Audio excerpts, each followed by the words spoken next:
You don't need all the things. Let me be the first person to tell you, if you are doing learning activities at home, if you are starting preschool, homeschool, if you are that mom that just wants to do the best for your kids, you don't need all the things. Hey, you guys, it's Christina from the Purple Alphabet, and on this channel, I show you a bunch of activities and a bunch of products that will help you learn through play. And I'm hoping to give you inspiration so that you can do a lot of these things at home. But I'm gonna be the first to tell you, you do not need a bunch of the stuff. You really only need a select few of things that will cover a lot of different areas and cover all the bases. So in this video, I pulled together all of the resources that I used when my kids were in preschool and the things that some of them we still use today in learning, so that you know the top things that you should get if you're going to be doing learning at home. These are my tried and true, and definitely what I would recommend getting based upon my experience and things that I would get over and over again. The first thing I want to start off with is a movable alphabet.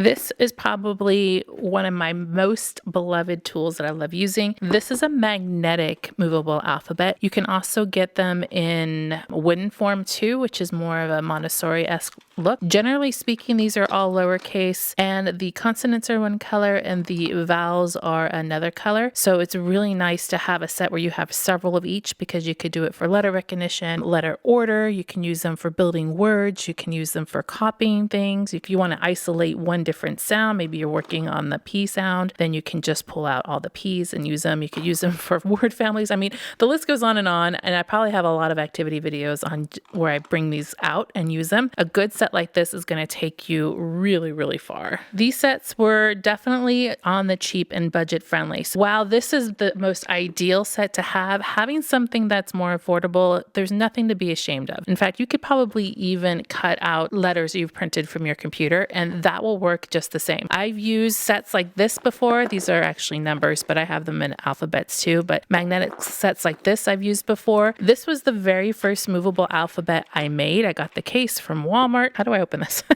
It's been a while. The letter sets were in the Target dollar section, and so I bought several of those for $1. I think I bought like 5 different sets. The cons to this is that these are all uppercase, and the cons to them as they're not as great of magnets, and the cons to them are that they are all different random colors. While these were not the most perfect movable alphabet, I used the set for quite a while and a long time. It's what we had and is what I could afford at the time. I want to just tell you, from mom to mom, it's okay. It's okay that you don't have the bigger, fancier set. If you can get it, you can get it. Wonderful. But if you don't, you can make your own. The next thing I would highly recommend if you're going to be learning at home is a really good magnetic dry erase board. So these are the boards, some of them that I've had over the years. This one is like a Target dollar section one, which is not magnetic. It has graph paper on here and like a plain slide on here. These came from Daiso, I believe, and I've had these forever. Some of them hold up better than others. Some of them don't hold up at all. Get one that is going to hold up and is magnetic, because then you can use all kinds of things on them and combine some of the materials that you have, and they're not going to fall off. And then also, of course, you could use dry erase markers on them and then have them fill in and do all kinds of different varied activities with dry erase marker. You can even do the opposite.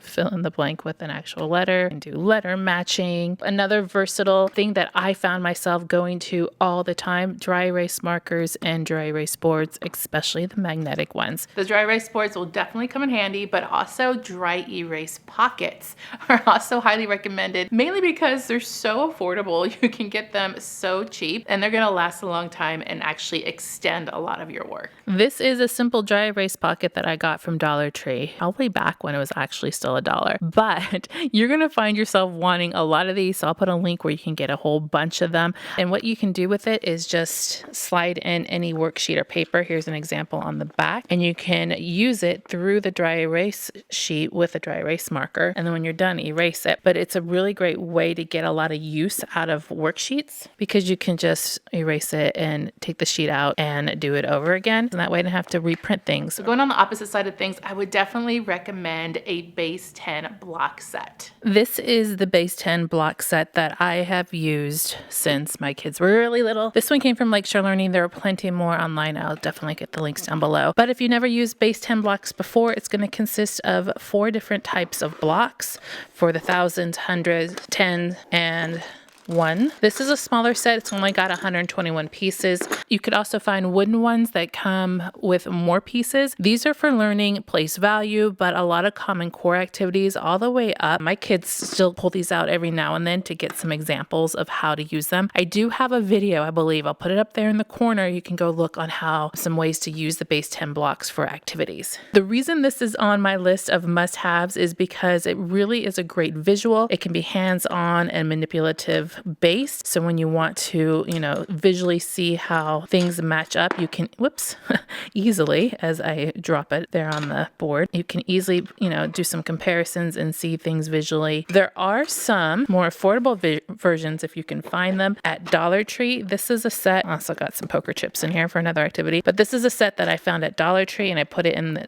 a container from Dollar Tree. Much smaller. It probably would cost you more to get a bigger set by buying them individually, but it's the same thing. It just didn't have the bigger block to go along with it, and you'd have to buy these individually. But they do have them, so I just wanted to mention that those are there. When your kids are the youngest of young and they're going to be growing, I know you're going to get a lot of use out of manipulatives. So look for a set that is a rainbow in color because you can start these with learning colors first. There are so many variations of manipulatives. I mean, like so many. This one happens to be from Lakeshore Learning. It's sea animal counters. They're just that, a selection of sea animals. And so you can use this in so many different ways just for the toddler preschooler by just observing and color recognition, matching the colors, naming the animals and the objects. Then you can move them up to counting each one. How many blue ones are there? How many yellow ones are there? You can also use these in sensory bins. This is not on my list, and I didn't put 10 frames on my list because you can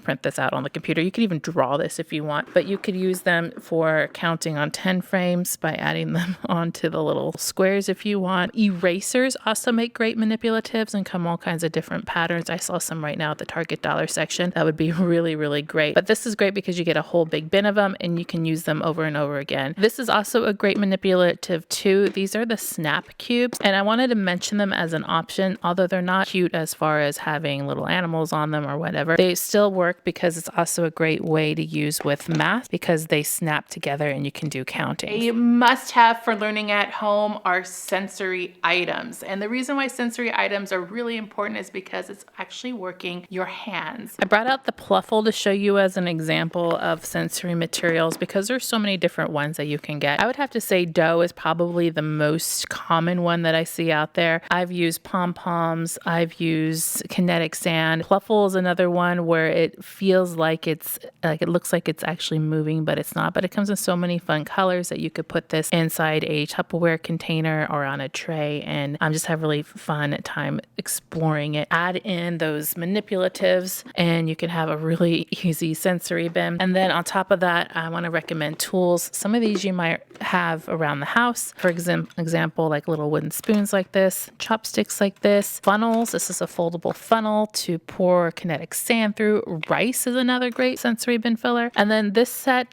and let me get these out. This set right here are part of a sensory tool kit that I got online, I think, from Learning Resources. This one works with water, little set of tweezers for small hands. This opens when you push. This one opens when you open it. And so it works several different fine motor skills. And I mean, year after year after year using these. In fact, I had to get 2 of them because at one point my kids were fighting over them at a time. So I got 2 sets. When your child gets to about the preschool age, I cannot recommend enough a really good scissor activity kit. Now I say kit because I have one that I think definitely would really work. I would normally say just some scissors and you could cut up paper and snip paper at home, but I found this kit and I thought it was a really great find because it has a lot of benefits. Not only do you get the scissors, you're also going to be working on pasting and cutting all kinds of different things. This kit is actually from Skillmatics and it was recommended for ages 3 to 7. This was nice because it came with 2 different pairs. It has the scissor assist here. It bounces back the scissors when you close them, so it just helps them get used to that motion. motion because their hands are not fully developed with the muscles for using scissors and writing. And then there's no true blade on here, so they can't even cut their own hair. They can cut paper, but they can't cut themselves or their hair, so they're safety scissors. So in this kit, you get 2 of those, which is really great, especially if you have other kids. It comes with a glue stick too, which pasting is also a great skill to have, which is why this kit really kind of is great for this. And then there's a workbook in here. The activities in here are step by step. So you're starting with straight lines, moving on to curves, going on to shapes. But not only that is each activity makes something.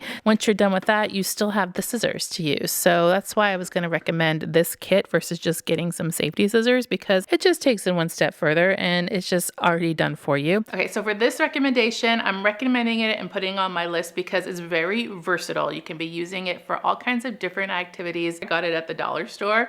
It is really beneficial because it will be used for all kinds of things. From the Dollar Tree, you guys. In fact, these are so old. I have to say these are like at least maybe 6 years old. I have 4 of them. They now come smaller. They're foam blocks with a dry erase circle, and you can tell how well used they have been used in my house. They're getting a little icky, but these are so great because what you can do is you could put numbers on them, you could put sight words on them, you could put pictures on them, colors on them, and roll them. My only recommendation is if you're going to use these is to get not dry erase markers, but wet erase markers. So you use these, they work just like dry erase markers, except you need water to rub them off. So that way when you're rolling these and doing activities, they're not going to wipe off. Another great thing to do is to get the 2 colors, because then you can put vowels on here and then you can put consonants on here and then work word families and then roll them and see what words you can create by rolling. And you could put actions on here like jump and skip and then numbers on the other. So jump 3 times when they roll that. $1.25 per block. The wet erase markers are a little bit more expensive, but I've had the same exact set ever since we had these and they've worked beautifully. So you'll use these for a long time. Most definitely on this list, I had to put open-ended toys. Now, there are a lot of options for open-ended toys, but for this video, I'm definitely going to recommend blocks. Get a set. You might want to build onto it over the years, but this is where the child gets to decide what that stack of blocks is going to be. Is it going to be a tree? Are they going to make a house? Are they making people? So definitely invest in a really good set of blocks. These will take you really, really far. We've used them to just build when they were younger, all the way up till they got to ages 7 and 8, and my kids were doing all kinds of mazes with them, obstacle courses with them, using them to build up Hot Wheels tracks. So a really good set of wooden blocks is going to take you really, really far. This next one might be a little controversial because some people do not like them. However, I think there are a lot of benefits to it, and that is a really good set of flashcards. Now hear me out. I don't mean flashcards just to be used to hold them up and memorize math facts. I mean to use them in your learning activities. I do have a lot of flashcards. I will admit that. They're one of those things that I kept reaching for, so that's why I had to include it in here. This one's a number set. We have addition. There's fractions. I'll get to this one in a second. Division, subtraction, multiplication, sight words. This one's for sight words. I got several of these too. And then this one is a Dollar Tree one that actually is dry erase, so you can write on it and wipe off and reuse it. The reason why I think these are such great tools, like I said, is not to like just memorize things, it's to use them in activities. So for example, here's a number one where you can actually take some manipulatives. Here's those base 10 blocks and you can count out 1, 2, all the way up to 6. So you're learning visual representation with this and you're doing one-to-one correspondence by matching them. And then when they get more advanced and they don't need that anymore, you can turn it over. Okay, show me 6. And then we have kind of a Montessori inspired activity here where they're laying down the ones. 6 ones equals this number. Here is a math one. We can put out 4 plus 2. What does this equal? And then you can take out your dry erase board and practice writing out the math problems. Plus 2 equals 6. Again, with sight words or letter flashcards, and find the letters and match them up, right? So many ways to use these all together, but flashcards I think are just a really great overlooked tool that can be used in so many different ways. I have a bonus one for you guys today, and this one is a fun one. So the bonus thing on my list of must-have learning supplies is a set of art supplies. And this one is so much fun. Really, you can get whatever it is that your child likes, anything from some crayons and markers all the way up to little doodads that they can cut and paste. Just go crazy at the dollar store and look for some really fun art supplies. What is the number one thing that you would put on your must-have list for learning? Leave me a comment, tell me about it, let me know. I would love to hear your thoughts of what would be on your must-have list. You guys click subscribe to see more videos like this and give me a thumbs up to show your love.